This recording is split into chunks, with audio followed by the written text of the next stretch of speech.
ta grâce ne faillit pas.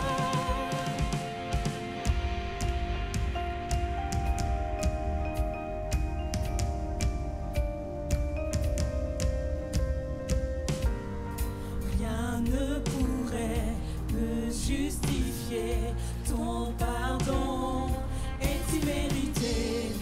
Tous mes efforts ne suffiraient à me sauver. C'est par ta grâce seule que je suis pardonné. C'est par ta grâce seule que tu m'as racheté. Oh, merci pour la croix, ton amour pour moi. Ta grâce ne faillit pas.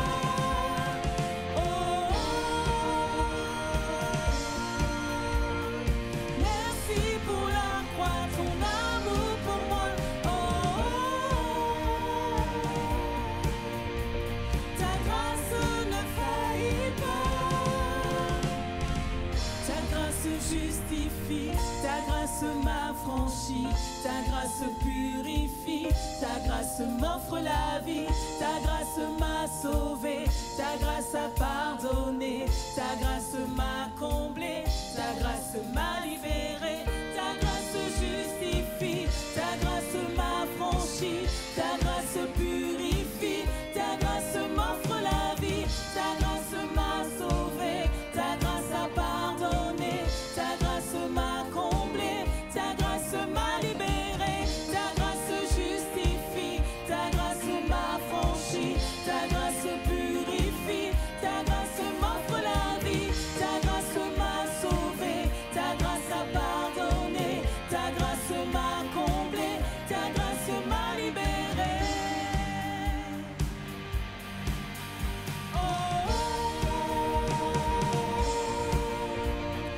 Merci pour la croix, ton amour pour moi. Ta grâce ne faillit pas.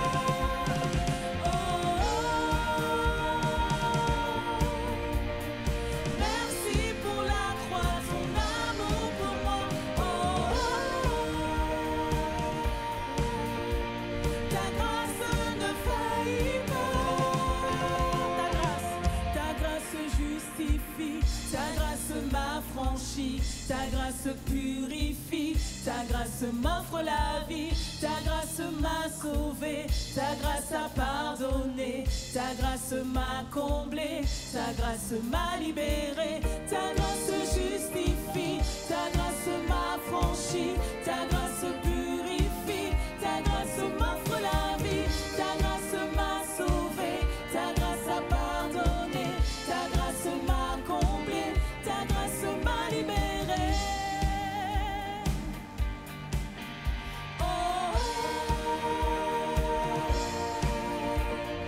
Merci pour la croix, ton amour pour moi. Ta grâce ne faillit pas.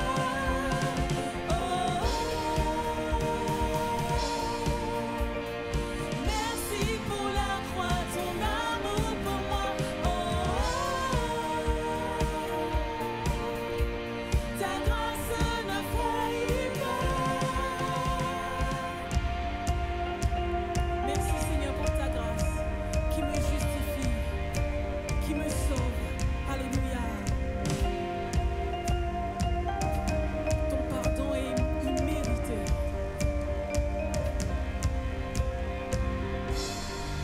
Alléluia. Amen. Chers amis Limojo, cher Pierre, chère Cécile, merci pour l'invitation. Merci parce que par le moyen virtuel, on peut malgré tout être ensemble, même si je suis ici du côté de Saintes et que vous êtes à Limoges. Merci pour cette invitation. Ce mardi soir, on va passer un petit moment ensemble avec cette capsule où je voudrais mettre en avant quelque chose qui me tient à cœur l'utilité de la parole de Dieu. Je voudrais partager avec vous quelques instants l'utilité de la parole de Dieu. La parole de Dieu nous dit que l'homme est un temple. Nous sommes le temple du Saint-Esprit. Et nous, à Sainte, en tant que temple du Saint-Esprit, pierre vivante de l'Église de Jésus, nous avons depuis peu un lieu où nous pouvons nous rassembler et nous profitons de l'occasion pour vous remercier. Vous remercier d'avoir prié pour nous, vous remercier Pierre, Cécile et les précédents pasteurs de Limoges, je pense à Alain Aguedu, son épouse. Merci d'avoir soutenu l'Église de Sainte alors que nous étions dans ce projet de construction. Les choses sont abouties. Nous avons fait dimanche dernier notre premier culte dans ce lieu de culte. Et Pierre, Cécile, je le souhaite, vous serez avec nous à la prochaine pastorale. Vous pourrez goûter à de bonnes choses qu'on a préparées pour vous. Lisons ensemble 2 Timothée chapitre 3 et nous lisons au verset 16. Je vous ai dit qu'on allait partager quelques instants sur l'utilité de la parole de Dieu. C'est l'apôtre Paul qui parle à Timothée, qui est comme un fils spirituel pour lui. Il lui dit ceci: « Toute l'écriture est inspirée de Dieu et utile pour enseigner, pour convaincre, pour corriger, pour instruire dans la justice, afin que l'homme de Dieu, la femme de Dieu, l'humain de Dieu soit accompli et propre à toute bonne œuvre. » J'aimerais nous rappeler ici que nous soyons croyants ou pas, que nous soyons chrétiens engagés ou pas, la parole de Dieu, elle a son utilité. Et la parole de Dieu, elle a une utilité. Par exemple, la parole de Dieu nous dit que tout homme de nature est pécheur. Tout homme de nature est mauvais. C'est ce que la parole de Dieu nous déclare. Que tu sois d'accord avec ça ou pas, c'est la réalité. Lorsque tu commences à regarder ton collègue en disant « Comment il a fait pour réussir ?» Ça montre bien que dans notre cœur, il y a une graine, une racine de mal, de jalousie. Lorsque tu n'es pas content de la réussite de l'autre, il y a une graine là de pas bien. Lorsque, par exemple, après avoir eu plusieurs PV, tu regardes les policiers avec un regard de... Hein? Tu vois le regard que tu fais là souvent. C'est ça. C'est notre racine mauvaise qui ressort. Et la Bible nous en parle. Dans l'épître de Paul aux Romains, au chapitre 10 et au verset 17, il est question de la parole de Dieu qui est mise en avant. Il est dit, la foi vient de ce qu'on entend, et ce qu'on entend vient de la parole de Dieu, ou vient de la parole de Christ.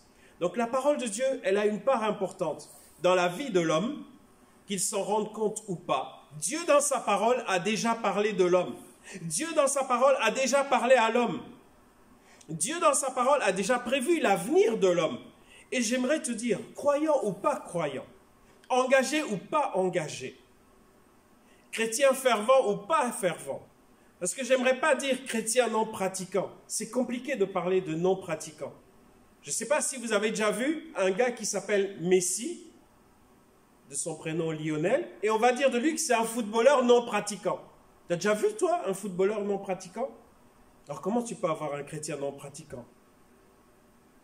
Alors là, la parole de Dieu, elle nous apprend que l'homme qui est de nature pécheur, la femme qui est de nature pécheresse, a provoqué du côté de Dieu une réponse à cette difficulté.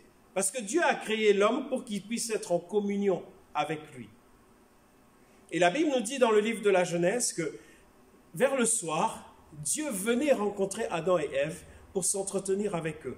Communion, intimité, échange, partage. Et nous sommes, à l'image de Dieu, des êtres de communion, d'intimité, de partage. Et c'est la Bible qui nous en parle. Et nous revenons à notre texte qui nous dit « Toute l'écriture, elle est inspirée de Dieu. C'est Dieu qui a inspiré l'écriture. C'est Dieu qui a inspiré la Bible. Et Jésus est la parole faite chair. » C'est-à-dire que la parole de Dieu est venue au milieu de nous. Dieu s'est fait homme. Il a pris un corps comme vous et moi pour que cette parole incarnée en Jésus puisse être une parole qui sera vue, qui sera vécue. Elle était d'abord parole révélée. Elle est devenue parole incarnée, pour que nous puissions voir au travers de Jésus la parole de Dieu à l'œuvre, les œuvres de Dieu au vu de tous. Et j'aimerais te dire ici, dans cette deuxième partie, après cette belle introduction, que la parole de Dieu, elle a une utilité. D'abord, la parole de Dieu nous enseigne. Nous avons besoin d'être enseignés. Il est besoin que l'homme puisse avoir un tuteur pour qu'il puisse pousser droit, pour qu'il puisse avancer comme il faut, pour qu'il puisse avancer dans la bonne direction. Jésus nous dit, il est le chemin, la vérité et la vie pour nous emmener jusqu'au Père. Et si nous ne prenons pas Jésus comme tuteur, si nous ne prenons pas sa parole comme un tuteur, nous passons à côté de l'enseignement et nous allons pousser tordus. Vous connaissez des enfants qui poussent n'importe comment? C'est parce qu'il manque un tuteur. Il nous est dit aussi que la parole de Dieu, en plus de nous enseigner, elle est utile, elle a une utilité pour convaincre. Aujourd'hui, comment convaincre les gens? Regardez, juste je veux vous faire croire quelque chose qui est compliqué. À une époque, personne ne voulait se faire vacciner. Il ne fallait pas se faire vacciner, etc., etc. On allait parler je ne sais pas quelle langue, on allait avoir je ne sais pas quels symptômes. Aujourd'hui, on fait des reproches parce qu'il n'y a plus assez de vaccins. Mais quel peuple sommes-nous? Un jour, on voulait pas du vaccin, et là, maintenant, tout le monde veut se faire vacciner et dit « Oh, on n'a pas assez de vaccins. » Convaincre. Comment convaincre l'homme? Comment convaincre un esprit qui s'éloigne de Dieu? Comment convaincre un esprit qui cherche son propre intérêt? Comment convaincre un esprit qui écoute plusieurs voix? Aujourd'hui, on entend beaucoup de bruit. Il y a les anti-vaccins, il y a les pro-vaccins, il y a les complotistes, il y a les anti-complotistes, il y a les pro-complotistes. Convaincre. Et la Bible nous dit, Paul, parlant à Timothée, lui dit, la parole de Dieu, elle a une utilité pour convaincre. Et laissez-moi vous dire que lorsqu'on lit la parole de Dieu, elle est source de foi. Et lorsque la foi naît de la parole de Dieu, elle nous apporte des convictions, elle nous apporte des certitudes. Si je vous dis par exemple dans Josué 1:8, Dieu parle à Josué et lui dit que ce livre de la loi ne s'éloigne point de ta bouche, médite-le jour et nuit afin d'agir fidèlement selon ce qui est prescrit. C'est alors que tu auras du succès dans tes entreprises, c'est alors que tu réussiras. Donc la parole de Dieu nous convainc que la réussite n'est pas seulement dans ce que je fais, dans l'huile de coude, bien sûr. Vous savez, il y a le travail et il y a la prière. Si je travaille sans prière, je peux avoir du travail qui ne produit jamais du fruit. Mais si je prie sans travailler, j'aurai une foi qui n'aura jamais de fruit, une foi qui ne sera jamais concrète. Il faut les deux. Et la parole de Dieu nous dit, elle est utile pour nous convaincre. Elle est là pour nous convaincre, pour asseoir notre foi, pour nous asseoir dans des convictions fortes que Dieu est avec nous, pour nous asseoir dans des convictions fortes que Dieu a un plan pour nous, nos vies, que Dieu a un plan de paix pour nous et que Dieu veut nous assurer un avenir, alors que sans Dieu, il n'y a pas d'avenir. Troisièmement, la parole de Dieu, elle est utile pour nous corriger. Est-ce que vous connaissez les véhicules avec correcteur de trajectoire? On n'est pas encore arrivé à la voiture autonome, mais si vous prenez des véhicules récents, là, je crois que dès 2018, je crois que c'est déjà en route, ou 2019, 2020, vous avez un véhicule avec des caméras qui prennent les bornes de la route, qui prennent les lignes blanches, etc., etc. Et lorsque vous commencez à dévier de votre trajectoire, la voiture vous ramène. C'est magnifique, ça. La voiture vous ramène tout seul. Vous sentez le volant qui vous ramène. Vous pouvez même lâcher le volant un petit peu et vous allez voir qu'elle vous guide un petit moment. Ensuite, elle bip, bip, bip, bip. Reprenez le contrôle de la voiture. Lorsque tu prends une mauvaise trajectoire, Dieu, par son Saint-Esprit, il te bip, bip, bip, bip. Reprends le contrôle de ta vie. Laisse Dieu reprendre le contrôle de ta vie. Correction. Nous avons besoin de correction. Dieu nous corrige. Oh, je ne parle pas ici du fouet, du bâton avec lequel Dieu nous frappe. Non. Corriger, c'est ramener dans la trajectoire, ramener dans le chemin. Et la parole de Dieu nous ramène dans le chemin. Lorsqu'on s'en éloigne, la parole de Dieu nous ramène. L'Esprit de Dieu nous ramène. La vérité de la parole nous ramène. Elle nous corrige. Enfin, Paul, en parlant à Timothée, lui dit, la parole de Dieu, non seulement elle est utile pour enseigner, non seulement pour convaincre, non seulement pour corriger, mais aussi pour nous instruire dans la justice.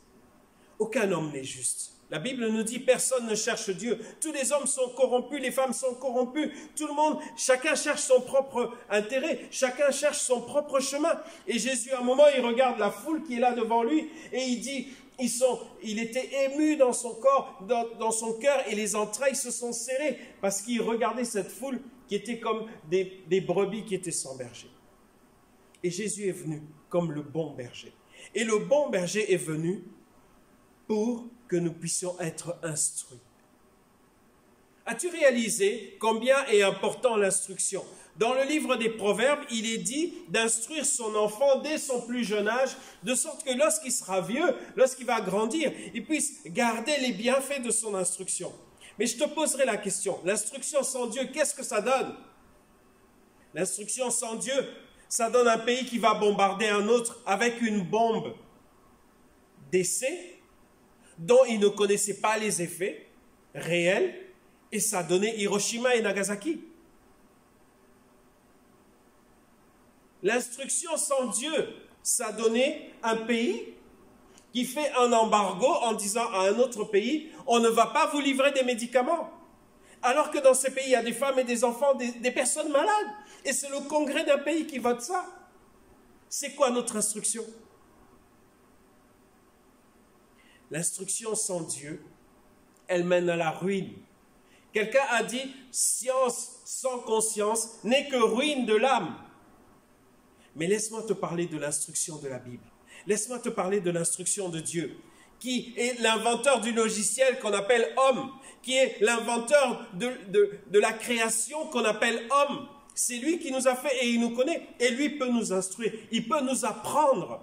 Au travers de la parole de Dieu, tu peux apprendre à connaître Dieu, tu peux apprendre à te connaître toi-même, tu peux apprendre à connaître les projets de Dieu pour toi.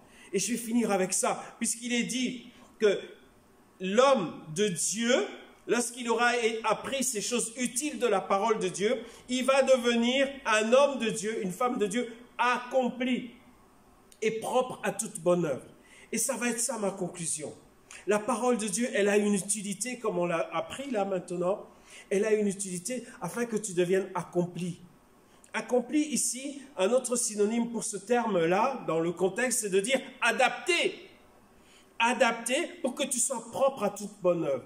Donc laisse-moi te dire que Dieu a un plan pour ta vie, qu'avec la parole de Dieu, tu puisses apprendre, tu puisses être instruit, tu puisses être corrigé, convaincu, tu puisses être enseigné pour que tu sois adapté.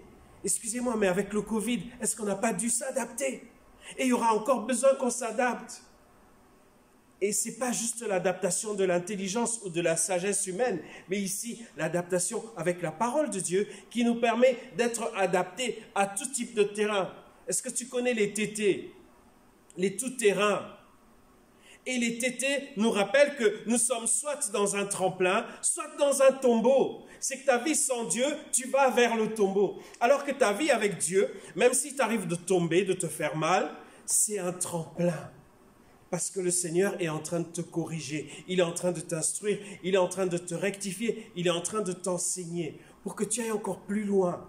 Toutes les situations de ta vie doivent devenir des tremplins maintenant avec le Seigneur plutôt que de devenir un tombeau, pour que tu puisses être adapté à la vie, pour que tu puisses produire des œuvres qui glorifient Dieu, qui vont en direction de ton prochain, puisque Dieu nous demande d'aimer de façon trinitaire. Aime Dieu, aime-toi toi-même et aime ton prochain. Donc du coup, l'utilité de la parole de Dieu, c'est de m'emmener à devenir quelqu'un d'utile, quelqu'un d'adapté, pour produire des œuvres, pour produire du fruit, afin que je puisse moi-même me faire du bien, en m'aimant moi-même et en me faisant du bien, que je puisse faire du bien à mon prochain, que je puisse faire du bien à Dieu. Sers Dieu, sers ton prochain, ça va te servir puisque le Seigneur va te récompenser. Aime Dieu, aime-toi toi-même et aime ton prochain. Voilà l'utilité de la parole de Dieu que je voudrais vous laisser. Alors à Limoges, je crois que vous êtes comme nous à Saintes. On a des progrès à faire. On a besoin de trouver dans la parole de Dieu la source, la nourriture, le breuvage, l'eau qui est capable de nous laver, nous purifier lorsqu'on a péché. La parole de Dieu nous dit, 1 Jean 1,9, Si nous confessons nos péchés, il est fidèle et juste pour nous les pardonner et nous purifier de toute iniquité. La parole de Dieu nous purifie. Mais la parole de Dieu, elle joue aussi un rôle de marteau. Lorsque je suis dur, elle frappe comme un marteau, elle brise pour que je puisse être amadoué. Je redeviens humain avec des sentiments, une sensibilité pour écouter Dieu. La parole de Dieu, elle est aussi comme un feu qui vient brûler en nous des mauvaises choses. La parole de Dieu, elle est aussi comme cette eau qui est douce et qui coule et qui passe et qui nous fait du bien, qui nous rafraîchit. Lorsqu'on entend une bonne parole, alors qu'on était dans des situations difficiles, ça vient nous apporter cette paix, ça vient nous apporter cette assurance, ça vient nous rappeler cette bonne voix de Jésus qui nous dit « N'aie pas peur, c'est moi », lorsqu'il a dit à ses disciples. Que le Seigneur vous bénisse à Limoges, alors que l'été commence, alors qu'on nous déconfine peu à peu, que nous puissions nous rappeler l'utilité de la parole de Dieu, pour que tu sois un homme, une femme adapté, prêt et prête à produire les œuvres que Dieu a préparées pour ta vie. Et dans la parole de Dieu, tu en verras tellement que Dieu a prévu pour toi. Il a prévu de si belles choses qu'on ne voudrait pas s'arrêter en chemin en nous contentant de peu. Allons dans cette parole pour trouver le grand Dieu qui nous aime et qui nous veut du bien et qui nous veut le servant lui, servant notre prochain, notre pays. Que Dieu vous bénisse, nous prions ensemble. Seigneur mon Père, je te rends grâce. Merci parce que lorsque nous nous approchons, nous réalisons combien tu es grand, combien tu es bon. Merci parce que tu as envoyé ta parole. Et dans le livre du prophète Jérémie, nous pouvons lire que tu as envoyé ta parole et que ta parole a guéri. Que ta parole puisse produire la guérison dans les cœurs. Que ta parole produise la guérison dans les esprits. Qu'elle produise la guérison dans les corps. Car tu dis, imposez les mains aux malades et les malades seront guéris. Et nous prions pour ceux qui sont malades, afin que sur ta parole, ils puissent être guéris. Seigneur, je te rends grâce pour celui, celle qui est blessé, que tu relèves. Je te prie pour celui, celle qui a besoin d'être restauré. Je te prie pour celui, celle qui a besoin de trouver le chemin de la foi, afin que tu l'éclaires, que tu te montres à lui, à elle, que tu te révèles et que tu rassures son cœur. Seigneur, sois béni parce que tu le fais. Nous te louons et te prions ainsi, dans le beau nom de Jésus. Amen. Bien-aimés, Pierre, Cécile, l'équipe de Limoges, les frères et sœurs, les amis qui suivraient ces moments de vidéo, ces moments de capsule, que le Seigneur vous bénisse. On se dit certainement à bientôt, que Dieu vous bénisse. Aimez ardemment la parole de Dieu, aimez ardemment le Seigneur, aimez-vous ardemment vous-même, aimez ardemment votre prochain. Que Dieu vous bénisse. À très bientôt.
En toi,